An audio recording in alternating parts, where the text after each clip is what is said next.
Clara, apa yang dilakukan di hari pertama ini? Siapa yang didekati? Prita, hari pertama kampanye calon wakil gubernur DKI Jakarta Jarod Saiful Hidayat biasa saja, tidak ada yang terlalu meriah ataupun istimewa. Agenda pertama hari ini Jarod ialah melakukan belusukan ke Kelurahan Gedong, Pasar Rebo, Jakarta Timur. Kegiatannya yang pertama ialah melakukan sholat Jumat.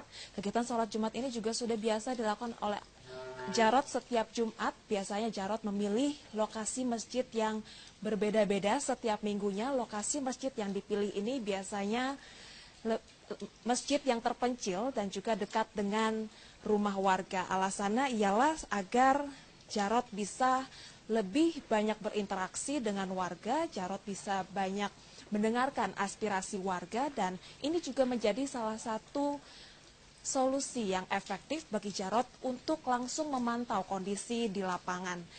Dan setelah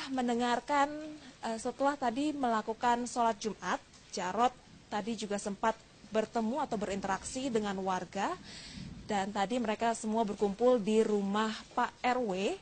Dalam kesempatan tersebut tadi Jarod sempat mendengarkan keluhan warga. Mereka mengeluh bahwa perumahan mereka di kawasan Kelurahan Gedong ini kerap mengalami banjir. Meski demikian memang banjir di kawasan ini cepat surut karena pompanya sudah berjalan dengan baik. Namun Jarod tadi menjanjikan untuk memberikan solusi untuk jangka panjang, yakni dengan membuat sodetan Kali Ciliwung.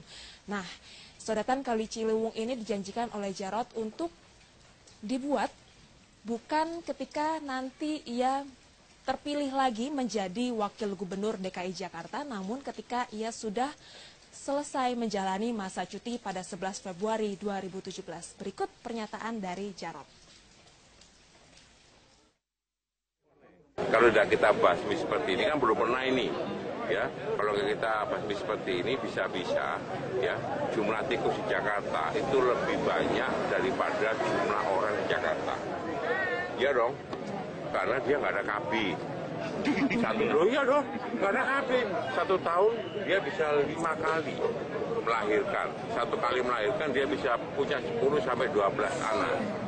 Kalau nggak dikendalikan kayak begini, maka ini sumber. Nah, yang membuat berbeda ialah jika biasanya Jarod ketika belusukan ataupun melakukan sholat Jumat, biasanya Jarod ditemani oleh wali kota ataupun perwakilan dari suku dinas. Namun hari ini tidak, dan yang berbeda juga ialah kendaraan Jarod biasanya dikawal oleh dari Dinas Perhubungan, namun hari ini tidak. Inilah yang membedakan belusukan yang dilakukan oleh Jarod sebelum dan juga setelah cuti. Itu saja agenda yang dilakukan oleh calon wakil gubernur nomor urut 2 Jarod Saiful Hidayat. Sementara kembali ke Anda di studio, Prita.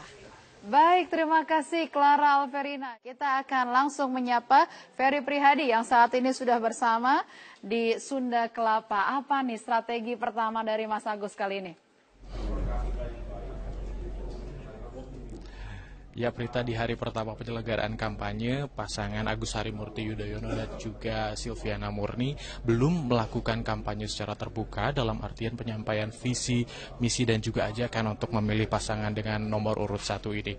Keduanya lebih berfokus untuk lebih mematangkan terlebih dahulu strategi kampanye sebelum pada akhirnya nanti akan disampaikan kepada masyarakat secara terbuka. Saat ini Agus Harimurti Yudhoyono tengah berada di salah satu rumah makan ataupun restoran di kawasan Menteng, Jakarta Pusat, dan saat ini tengah berdiskusi ataupun berdialog antara Agus Harimurti Yudhoyono dengan beberapa teman-teman media ataupun wartawan, terutama mengenai topik yang saat ini juga tengah diperingati, yaitu tentang Hari Sumpah Pemuda. Tadi ada beberapa hal yang disampaikan oleh AHY yang disampaikan secara langsung oleh dirinya mengenai pemuda dan juga kepemudaan, seperti misalnya beberapa nilai-nilai yang penting untuk diamini oleh pemuda saat ini agar tidak ada kesenjangan ataupun gap dalam pengisi kemerdekaan dan juga pengisian pembangunan yang nantinya akan diemban oleh masing-masing pemuda. Agus juga tadi menginginkan bahwa pada 100 tahun Hari Kemerdekaan Indonesia nanti yang akan diisi adalah saat ini yang menjadi mahasiswa ataupun kaum muda yang nanti akan mengisi berbagai profesi di tanah air ini dan menginginkan agar semuanya dapat mengisi pembangunan tersebut dan menjadikan Indonesia sebagai negara yang maju. Sementara itu, adapun alasan mengapa Agus Harimurti Yudhoyono dan juga Silviana Murni belum memutuskan untuk berkampanye secara terbuka pada hari ini adalah karena selain masih dimatangkan konsep kampanye, lalu juga hari ini lebih kepada pendekatan ataupun minta doa restu terlebih dahulu. Tadi setelah pelaksanaan sholat Jumat, Agus Harimurti Yudhoyono langsung bertemu dengan sejumlah pengurus dan juga imam besar dari Masjid Sunda Kelapa di Menteng, Jakarta Pusat. Menurut dia, tidak ada yang salah dalam hal meminta doa restu karena kekuatan doa adalah kekuatan yang utama. Tadi setelah Agus Harimurti Yudhoyono melakukan sholat Jumat dan juga melayani permintaan foto selfie dengan jamaah sesudah sholat Jumat. Lalu juga Agus bertemu dengan Silviana Murni sebelum makan siang untuk selanjutnya berjamu ataupun makan siang bersama dengan teman-teman wartawan. Dan berikut adalah kutipan pernyataan Agus Harimurti Yudhoyono usai sholat Jumat mengenai strateginya yang belum akan melakukan kampanye terbuka dalam 1-2 hari ini. Kemudian juga mempersiapkan kegiatan 1 minggu ke depan, dan hari ini saya mengadakan rapat internal dulu dengan tim dan juga sholat Jumat di sini. Dalam diskusi ini hanya Agus Harimurti Yudhoyono saja yang hadir karena Ibu Silviana Murni masih memiliki agenda lain ataupun tadi keduanya sudah berpisah dengan agenda masing-masing. Untuk sementara kembali ke studio Prita. Baik, terima kasih Ferry Prihadi. Sudah ada Wilson Purba yang bersama dengan calon gubernur Anies Baswedan. Apa kegiatannya di hari pertama kampanye ini, Wilson?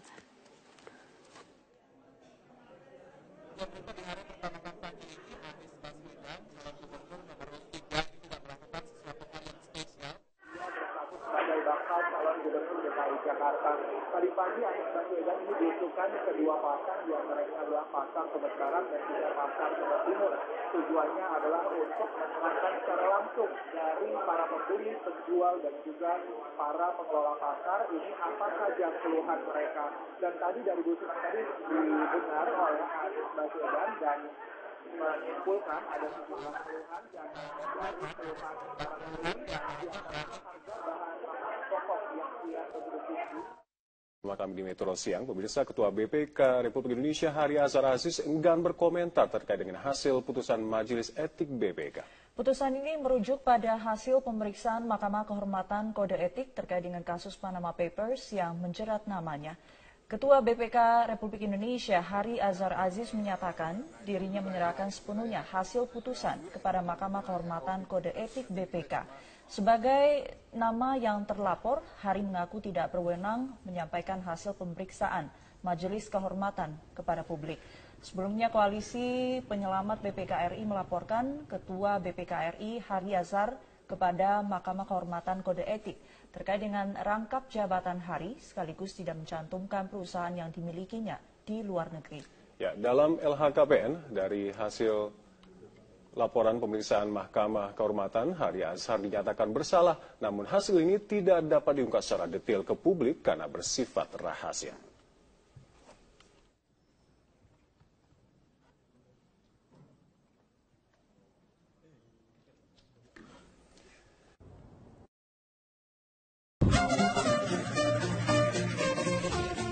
Saya akan ke Bekasi terlebih dahulu. Tria, seperti apa rapat pleno di sana untuk menentukan nomor urut pemilihan kepala daerah di sana?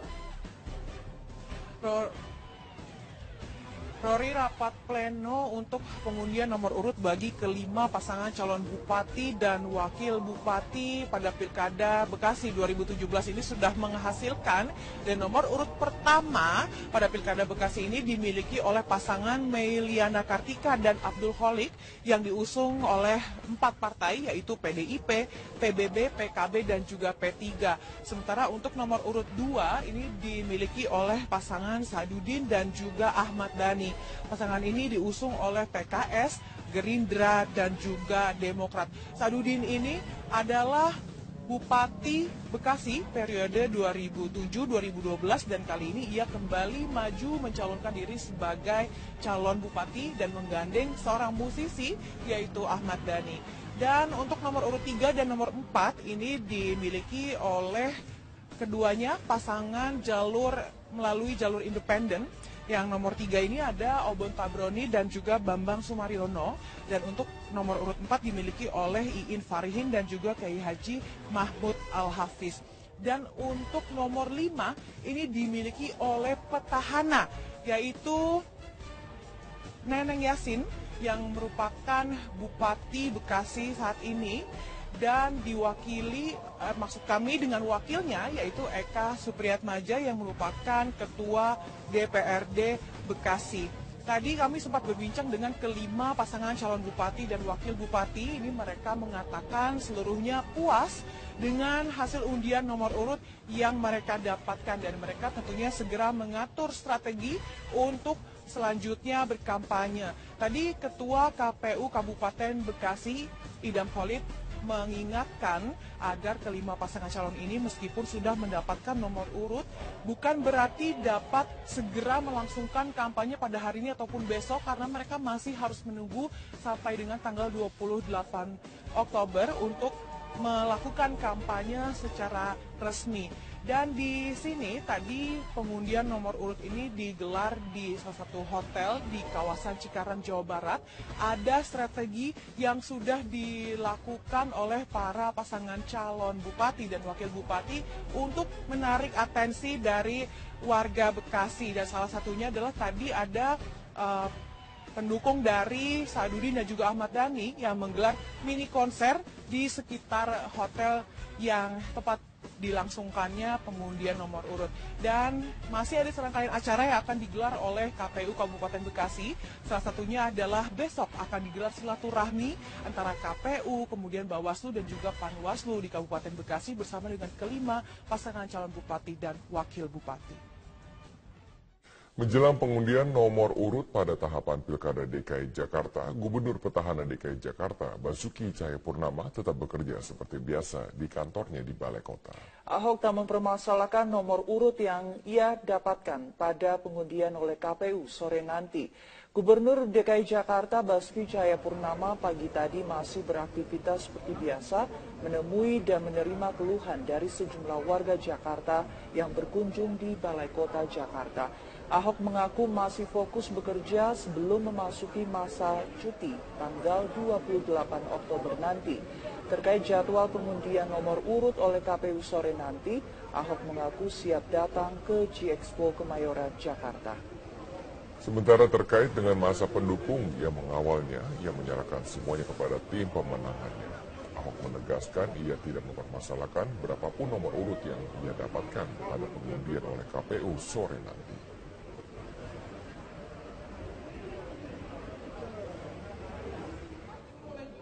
Kalau nanti wajib datang, ya.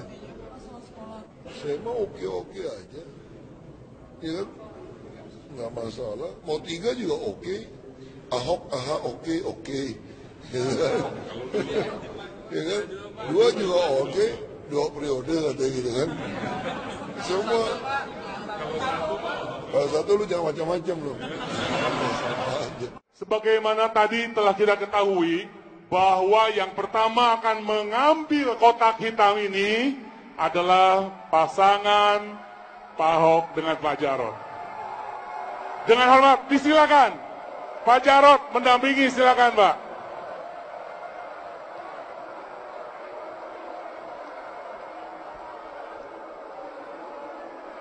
Ya, Bapak silakan di sini dulu Pak. Foto-foto dulu. Dan yang selanjutnya kami mohon sekalian Bapak Agus dan Ibu Silvana Murni.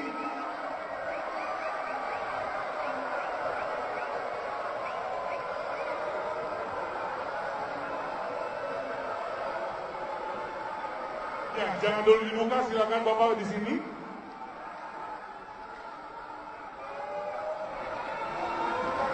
Dan yang ketiga Bapak Anies Baswedan bersama Pak Sandiaga, silakan.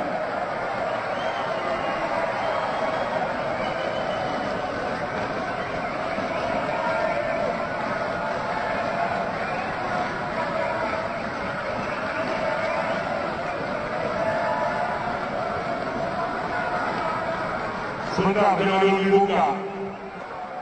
Ya, dengan mengucapkan siap. Bismillahirrahmanirrahim. Mohon izin kepada semuanya, kita buka dengan sangat. Satu. Dari atas, ke atas. Satu. Dua buka. Ya, tiga baru dibuka, jadi dilihatin. Tiga.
Setelah menjelaskan siapa saja mereka yang akan bertarung di Pilkada DKI Jakarta, saya sekarang akan mengajak Anda untuk berbincang dengan peneliti dari Indonesia Indicator terkait dengan perbincangan masyarakat di sosial media. Namun sebelumnya kita simak lebih dahulu apa sebenarnya Indonesia Indicator itu.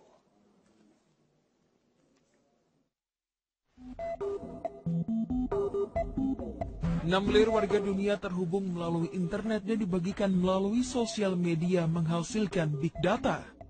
Bentuk data sangat bervariasi dan dikumpulkan real time. Indonesia Indikator mencatat 74-75% pemberitaan media massa berdampak langsung terhadap pilihan politik masyarakat. Serta 46% pemberitaan media massa menjadi sumber informasi masyarakat terkait partai politik. Indonesia Indikator ialah satu-satunya lembaga pengolah dan penganalisa big data di Indonesia. Intelijen Media merekam miliaran data dari lebih dari 2.000 pemberitaan di media online dan konvensional, dan merekam jutaan data dari percakapan media sosial. Melalui artificial intelligence atau robot, data diolah menjadi persepsi publik real-time yang disajikan dalam bentuk intelligent media management dan intelligent perception analysis. Media mapping melengkapi survei publik dan polling menggambarkan persepsi publik secara real-time. Dengan teori siapa yang mampu kuasai wacana publik maka ia akan menjadi pemenangnya.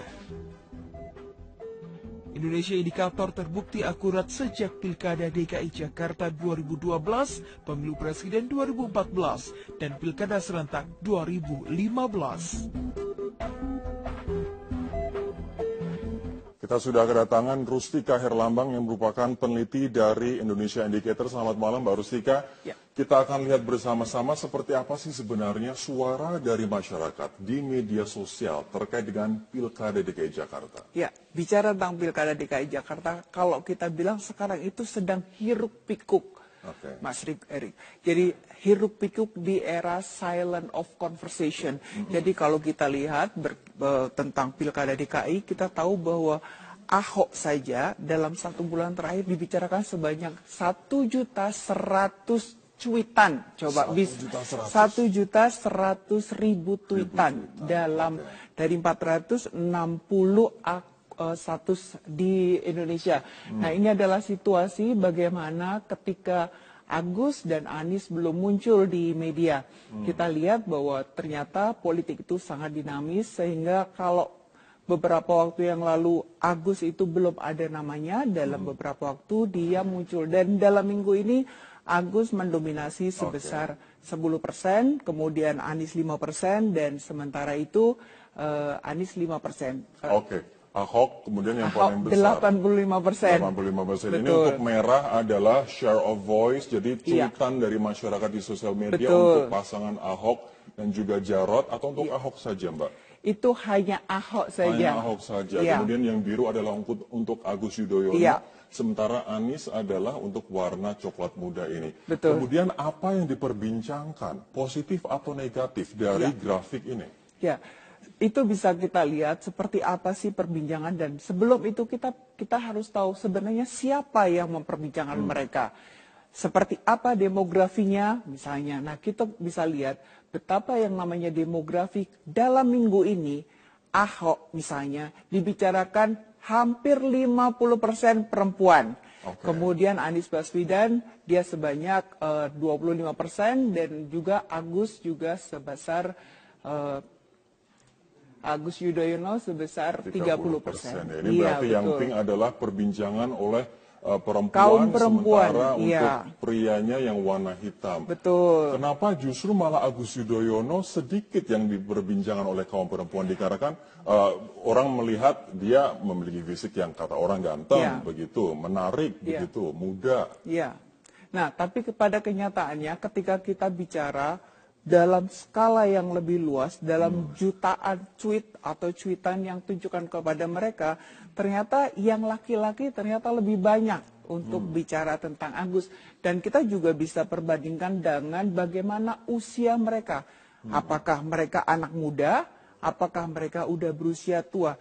Dan situasi itu sangat dinamis karena setiap dalam minggu ini Pak Anies Baswedan dan Agus Yudhoyono direspon justru 70% oleh mereka yang berusia 35%. 35 tahun ke atas. 35 tahun ke atas. Berarti orang-orang di atas 35 tahun justru malah berbincang soal Anies dan juga Agus lebih banyak. Betul gitu. Sementara Basuki dia relatif lebih banyak. Tetapi ini tidak bisa head to head karena Ahok memiliki jumlah cuitan yang jauh lebih banyak dibanding kedua kandidat tersebut gitu. Jadi 8 kali lipat dibanding sama yang lain-lain gitu. Jadi itu yang membuat gitu.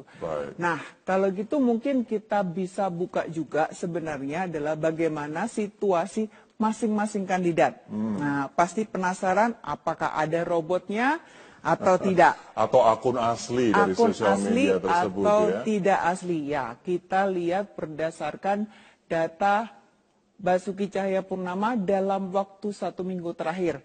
Jadi kita bisa tahu bahwa dalam 1 minggu terakhir itu sebanyak 75,5% itu adalah akun asli. Ini akun asli. Itu akun asli gitu. Jadi ketika kita bicara akun asli, kita tahu bahwa ternyata sentimen negatifnya sebesar 12%.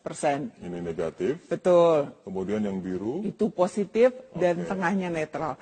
Dan situasi ini sebenarnya sudah berkembang dari minggu lalu, di mana sentimen Ahok sempat tinggi sampai 26% dan hari ini berubah menjadi 12% gitu. Sebentar, tadi dikatakan ini akun masyarakat asli, sementara ini ada robot. Maksudnya seperti apa, Mbak? Ya, jadi kalau akun robot itu kita klik, maka kita tahu bahwa sentimen negatifnya itu berubah menjadi 25% secara keseluruhan.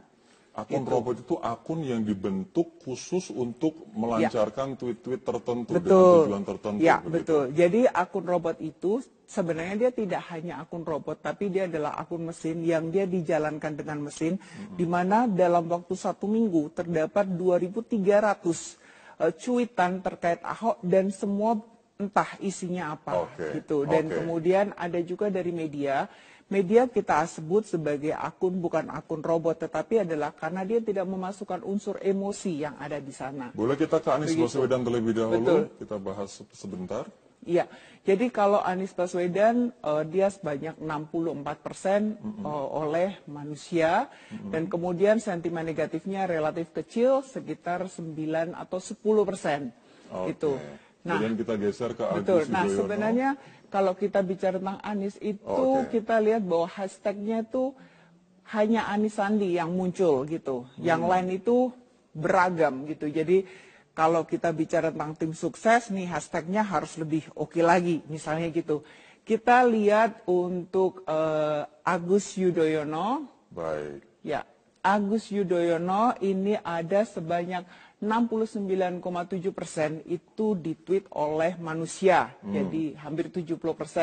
Kalau kita lihat manusianya saja gitu, itu ada sekitar sentimen negatifnya sebesar 12%. Seperti ini ya, ini betul. sisanya Robert Nah, ya. kalau kita bicara tentang kesuksesan nih, tim netizen, kita lihat bahwa hashtagnya Agus Yudhoyono relatif lebih terfokus pada program-programnya Agus.